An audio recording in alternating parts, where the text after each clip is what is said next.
Aamir Minto जी को जरा जल्दी से जोड़ देता हूँ, आमिर जी को जोड़ रहा हूँ मैं जरा। आमिर मिंटो जी, अब ये सवाल उठ रहा है सर, अब ये सवाल उठ रहा है कि एक लंबे समय से अगर मस्जिदों में अगर नमाज हो रही थी लाउड स्पीकर के जरिए, आप कीजिए, धार्मिक आपकी आस्था है, आप उसको मानिए, लेकिन ऐसा ना हो कि दूसरे को परेशानी हो। तो इसको लेकर के आपको क्या मानना है? अब क्योंकि दूसरी तरफ तो अब ये लाउड स्पीकर जो विवाद है वो बढ़ रहा है। अब क्योंकि हिंदू संगठन के लोग भी ये कह रहे हैं कि हम भी सार्वजनिक जगहों पर या फिर चौक चौराहों पर, अपने स्थलों पर हम भी लाउड स्पीकर लगाएंगे, मंदिरों के ऊपर भी लाउड स्पीकर लगेगा। शुभेंद्र जी, मैं इसमें एक चीज कहूंगा, अजान की जो टाइमिंग होती है वो हार्डली 30 सेकेंड से 60 सेकेंड्स तक की होती है, यानी maximum up to 1 minute. 1 minute से ज्यादा अजान में नहीं लगता है और ये दिन में 5 टाइम होता है। और बेसिकली अजान की टेक्निकलिटी को समझिए कि कोई मतलब कोई जैसे कहा जा रहा है कि हनुमान चालीसा हम पढ़ेंगे तो कोई पढ़ा वैसा नहीं है, बल्कि अजान जो है वो बेसिकली नमाज से 15 मिनट पहले वो नमाज की एक कॉल की तरह होती है, नमाज के लिए कॉल होती है वो, है ना। जब अजान होती है तो पता चल जाता है कि 15 मिनट के बाद नमाज होने वाली है, तो वो 1 मिनट लगता है और दिन में 5 टाइम जो होता है, यानी 24 घंटे में 5 मिनट अजान होती है, ठीक। और हनुमान चालीसा या पूरा जो आपका जागरण और सारी चीजें होती हैं, इन चीजों में कितना टाइम लगता है और इसमें लाउड स्पीकर्स यूज होते हैं, और जो सुप्रीम कोर्ट की गाइडलाइन के हिसाब से उसकी फ्रीक्वेंसी वगैरह भी उस हिसाब से सेट नहीं होती है, तो उससे कितना डिस्टरबेंस होता है। आप हनुमान चालीसा पढ़ने के लिए जो लोग कह रहे हैं, उस पर राजनीति कर रहे हैं, बिल्कुल पढ़े, मुझे हनुमान चालीसा से कोई आपत्ति नहीं है। हाँ। अजान दिन में 5 टाइम होती है, हनुमान चालीसा दिन में 50 टाइम पढ़े, हमें कोई प्रॉब्लम नहीं है। हाँ। लेकिन बात यह है, सवाल ये खड़ा होता है, ये लोगों को सोचना पड़ेगा खुद कि क्या हनुमान चालीसा सिर्फ जब अजान होगी उसके रिएक्शन में ही पढ़ा जाएगा? क्या आस्था जो है, क्या किसी भी मजहब की, मैं हिंदू मजहब या मुस्लिम मजहब कोई पर्टिकुलर करके नहीं कह रहा, क्या किसी भी मजहब की जो आस्था है, वो आस्था उसकी रिलीजियस टीचिंग्स के हिसाब से चलेगी या किसी भी दूसरे रिलीजन के अपोजिशन के तौर पर चलेगी? ये सोचना होगा। क्या कोई भी मजहब नहीं, नियमों का पालन करने की अगर आप हवाला दे रहे हैं, आप कह रहे हैं कि अगर नियमों का पालन नहीं हो रहा है, अगर हिंदू संगठन या फिर हिंदू धर्म के लोग अगर हनुमान चालीसा का पाठ करते हैं, जागरण होता है, तो क्या नियमों का पालन मस्जिदों से हो रहा है? स्पीकर का जो इस्तेमाल किया जाता है, लाउड स्पीकर का अगर आप उपयोग कर रहे हैं, तो क्या वो नियमों के तहत है? जो फ्रीक्वेंसी सुप्रीम कोर्ट ने सेट करी है, उसी फ्रीक्वेंसी के साथ लाउड स्पीकर बजते हैं, और अगर नहीं बज रहे हैं तो कंसर्न थाने में या चौकी में आप कंप्लेंट करिए, पुलिस अपना काम करेगी। लेकिन लाउड स्पीकर नहीं हटेंगे, लेने का तो हक किसी को भी नहीं है, लाउड स्पीकर नहीं हटेंगे, लेने का हक किसी को भी नहीं है ना। और अगर कोई भी आपत्ति है तो आप कोर्ट में जा सकते हैं, लेकिन मेरा कहने का मकसद ये है कि क्या किसी भी धर्म की आस्था किसी दूसरे धर्म की अपोजिशन के बुनियाद पर टिकी हो सकती है? मैं कह रहा हूँ, आप 50 टाइम दिन में लाउड स्पीकर पर हनुमान चालीसा पढ़िए, हमें कोई प्रॉब्लम नहीं है, लेकिन ये सेल्फ इंट्रोस्पेक्शन खुद हिंदू समाज के मानने वालों को, हिंदू समाज के लोगों को करना होगा। क्या उनकी आस्था इस्लाम के अगेंस्ट टिकी हुई है, या उनकी आस्था हिंदू धर्म के जो भी रिलीजियस स्क्रिप्चर्स हैं, जो भी उसकी टीचिंग्स हैं, प्रीचिंग्स हैं, उनकी बुनियाद पर टिकी हुई है? ये एक सवाल है, ये हिंदू समाज को सोचना होगा, इसका जवाब ढूंढना होगा। हमारा मजहब किसी भी दूसरे मजहब के रिलीजियस टीचिंग्स में दाव बढ़ाने के लिए हमें प्रेरित नहीं करता। आप 24 घंटे हनुमान चालीसा पढ़िए, हमें कोई प्रॉब्लम नहीं है। सुप्रीम कोर्ट का आदेश है, उसके बाद भी आप अजान लाउड स्पीकर पे बजा रहे हैं। कोर्ट की अवहेलना, आपको तो पहले इसको बंद करना चाहिए, उसके बाद कोई फैसला हो। आप कोर्ट नहीं है, आप कोर्ट नहीं है, कोर्ट कॉग्निजेंस लेगा। आप बजाएंगे, आप जबरदस्ती करेंगे, आप नहीं करेंगे, आप दंगा फैलाएंगे, तो फिर हम भी कोर्ट की अवहेलना करेंगे, हम भी लगाएंगे। नहीं, फिर तो आपत्ति होनी नहीं चाहिए ना, फिर तो आपत्ति होनी नहीं चाहिए। चेतानंद जी, ठीक है, मैं जरा चेतानंद जी को जरा, मैं तो हाथरस की वो लड़की भी याद है जिसका बलात्कार हुआ और उसके बाद उसके घर वालों को उसकी बॉडी तक नहीं दी गई। हमें तो वो बच्ची भी याद है, आपको वो बच्ची याद है, हाथरस की वो बच्ची याद है आपको?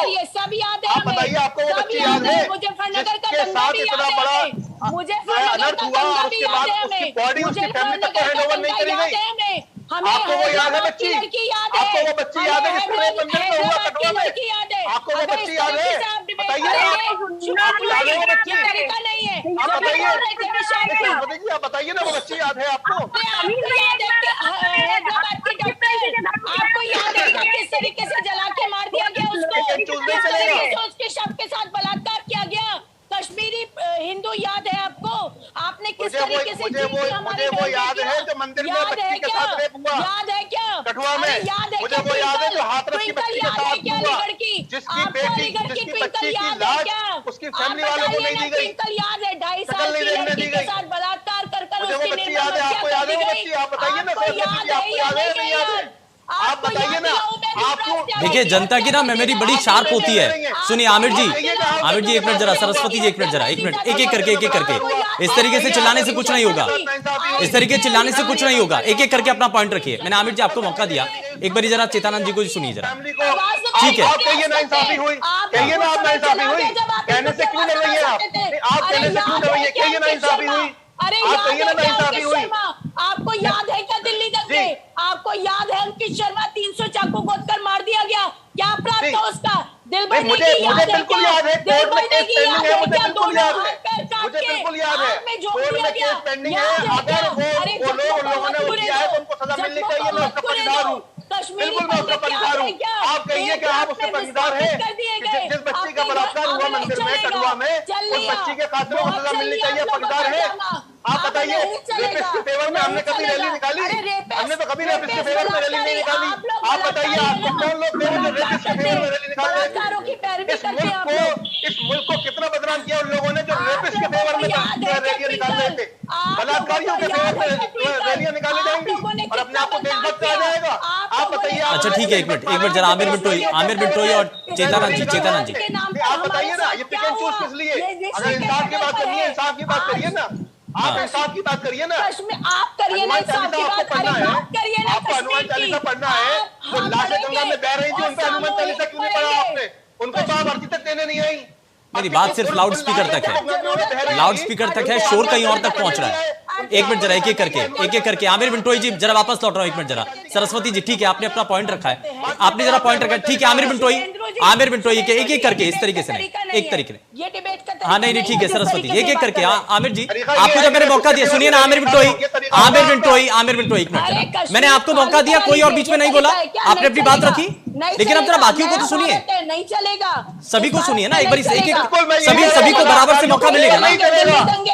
जम्मू में हुआ नहीं आमिर बिट्टोई सुनिए, इस तरीके से नहीं चलेगा प्लीज सर, एक मिनट जरा सुनिए। क्यों नहीं करते सरस्वती जी एक मिनट जरा, किसने बलात्कारियों का साथ दिया? किसने दिया बलात्कारियों का साथ? आप बताइए। हमने तो नहीं दिया, हम तो बलात्कारियों के खिलाफ थे, हैं और रहेंगे। हमने बलात्कारियों का साथ कभी नहीं दिया। बलात्कारियों के फेवर में हमने ट्विंकल के साथ इंसाफी करने वालों का साथ नहीं दिया। आपने साथ दिया, आपके लोगों ने साथ दिया बलात्कारियों के। अच्छा मैं कंचन जी को जोड़ रहा हूँ, कंचन द्विवेदी जी एक मिनट जरा। आमिर बिट्टोई, सरस्वती। ला इलाहा इल्लल्लाह मुहम्मदुर रसूलुल्लाह, जरा इसकी व्याख्या सुन लीजिए। अल्लाह के सिवा कोई इबादत के योग्य नहीं है और अल्लाह के रसूल मोहम्मद के सिवा कोई इबादत के योग्य नहीं। क्या ये 153 के अंतर्गत नहीं आता? क्या आप दूसरे लोगों की आध्यात्मिक आस्था को ठेस पहुंचाने का कार्य नहीं करते? जब 5 बार आप दिन में ये पढ़ते हैं और उसको भी फिर आप बाध्य करते हैं, एक बड़े समुदाय को बार बार बाध्य किया जाता है कि वो इसको सुने। आई है। अच्छा ठीक है आमिर जी, मैं एक बात कहूंगा। हाँ आमिर जी जी जो बात चेतन जी ने बहुत अच्छी बात करी, व्याख्या की बात करी है उन्होंने ला इलाहा इल्लल्लाह मुहम्मद रसूलुल्लाह की व्याख्या करके बताई। मैं आपके माध्यम से उनसे दरख्वास्त करूंगा कि वेद में जो लिखा है जरा उसकी भी व्याख्या करके आपके दर्शकों को बताएं कि नास्ते प्रतिमास्ति, इसकी व्याख्या क्या है जरा इनसे पूछिए। आवश्यकता नहीं है ना, नास्ते प्रतिमास्ति की व्याख्या क्या है जरा बताइए ना। नहीं है ना, आप कह रहे थे ना अगर आपको व्याख्या करवानी है आप जाइए ना कोर्ट, आप जाइए ना, अभी आप व्याख्या बताइए ना, बताइए ना वेद में लिखा है, बताइए वेद में लिखा है ईश्वर की कोई प्रतिमा नहीं है। क्यों डर रही हैं आप बताने से? क्योंकि आप कुरान की व्याख्या बता रही हैं, वेद की व्याख्या भी तो बताइए नास्ते प्रतिमास्ति वेद में कहाँ लिखा है और इसकी व्याख्या क्या है? बताइए कि आप धर्म के नाम पर अधर्म कैसे फैलाते हैं आप जैसे लोग, राजनीतिक लोग। आप हमें परेशान करने के लिए सब कर रहे हैं। नहीं जी पूछिए ना इनसे। हम तो मानते हैं, लेकिन हमने ये नहीं कहा कि उसके बताइए ना, आप मानती हैं या नहीं मानती इस बात को नास्ते प्रतिमास्ति? उसके सिवा कोई इबादत के योग्य नहीं। और आपको आपत्ति है, आप जाइए, वेद में लिखा है नास्ते प्रतिमास्ति, इसकी व्याख्या बताइए ना, क्यों नहीं बता रही? आप जाइए ना कोर्ट, आप बताइए ना नास्ते प्रतिमास्ति की व्याख्या क्या है? हम तो नहीं। अच्छा सुनिए, अच्छा सुनिए ना आमिर जी वो ये कह रही हैं वो ये कह रही है कि लाउड स्पीकर पर ये बोला नहीं जाता ना, बताइए ना अपने अपने दर्शकों को। लाउड स्पीकर पर तो नहीं बोला जाता ना। क्यों डर रही है आप? बदतमीजी को बंद कर अपने दीजिए। ही धर्म की बातें बताने में क्यों डर रही है आप? नहीं, डर कैसा, डर तो कैसा? बताइए ना, नाश्ते पढ़ते नाश्ते वो आपके धर्म की बता रही हैं, आप उनके धर्म की बता रहे हैं। वेद में क्या लिखा है? अच्छा एक एक करके सुनिए, एक एक करके। आमिर जी एक मिनट जरा सुनिए। सरस्वती जी, चेतनानंद जी एक मिनट जरा। ठीक है, वेद में लिखा हुआ है। कंचन जी आप बता दीजिए, नाश्ते पढ़ते नास्ते की व्याख्या वेद में लिखा है या नहीं लिखा है? हाँ, लिखा है वेद में, लिखा है हमारे वेद में। क्या है इसकी व्याख्या बताइए। नहीं, क्यों सुनना चाहते हैं आप? आपके यहाँ तो शिर्क हो जाएगा, आपके यहाँ तो ये कुफ्र है, आपके यहाँ तो ये कुफ्र है, आपने तो कुफ्र कर दिया, आप तो कुफ्र कर रहे हैं, आप तो शिर्क कर रहे हैं। नहीं, अच्छा आमिर जी, अच्छा ठीक है, एक मिनट जरा कंचन द्विवेदी जी, ठीक है ना, वो परिभाषा गढ़ ली जाएगी। हमारा धर्म कहता है लकुम दीनुकुम वलिय दीन। इसकी व्याख्या ये है कि तुम्हें तुम्हारा धर्म मुबारक, हमें हमारा धर्म मुबारक। हमारा धर्म ये सिखाता है, हमारा धर्म ये नहीं सिखाता कि आप दूसरे की अजान के काउंटर में हम हनुमान चालीसा पढ़ेंगे।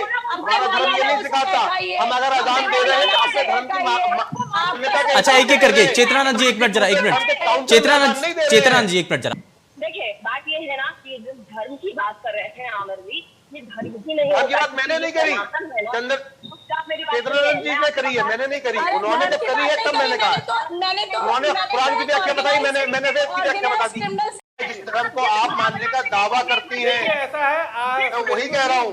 मैं आपके ही आमिर बिट्टो जी एक मिनट जरा, कंचन जी एक मिनट। हम तो सनातन में मूर्ति पूजती हैं, आपको तो इससे दिक्कत क्या है? ये हम मुझे कोई दिक्कत नहीं है, मुझे कोई दिक्कत नहीं है। आप कुछ भी करिए, आप कुछ भी करिए, आप ऊपर मनिए, आप गाय का मुंह कीजिए, मुझे कोई दिक्कत नहीं है। किसने कहा बाबरी मस्जिद मंदिर तोड़ के बनाई गई? सुप्रीम कोर्ट ने तो नहीं कहा। खड़े हुए झूठ बोल रहे हैं कहा आप। कि ये मंदिर तोड़ना था। अभी सुप्रीम कोर्ट ने कहा कि मंदिर तोड़कर बनाने का कोई तथ्य नहीं मिला। आप झूठ बोल रहे हैं, आप झूठ बोल रहे हैं। सुप्रीम कोर्ट ने कहा है अपने जजमेंट में मंदिर तोड़कर मस्जिद बनाने का कोई तथ्य नहीं मिला है। सुप्रीम कोर्ट ने कहा है जजमेंट में लिखा हुआ है। आमिर बिट्टो जी, अब ये पहल हो चुकी है, आप बताइए कि अगर यही आप चाहते हैं और शांति व्यवस्था आपस में सौहार्द बना रहे, तो इसके लिए क्या मस्जिदों से भी लाउड स्पीकर उतारने की कोशिश, या एक कह लीजिए कि एक मुहिम के तौर पर आप भी अपने समाज के भीतर लोगों से बातचीत करके क्या ये शुरुआत कर सकते हैं? उसके बाद सुधीर जी बताएं कि ये जागरण और सारी चीजें जो होती है, क्या ये रुक पाएगा? जागरण रोज नहीं होता, 5 बार नहीं होता। तो आप जागरण में जो पूरे डीजे पूरे कव्वाली होते हैं बंद कर देंगे आप बात अजान और आमिर बिट्टो जी कह रहे हैं ये अपने मस्जिद से उतार ले, हम उससे ठीक है।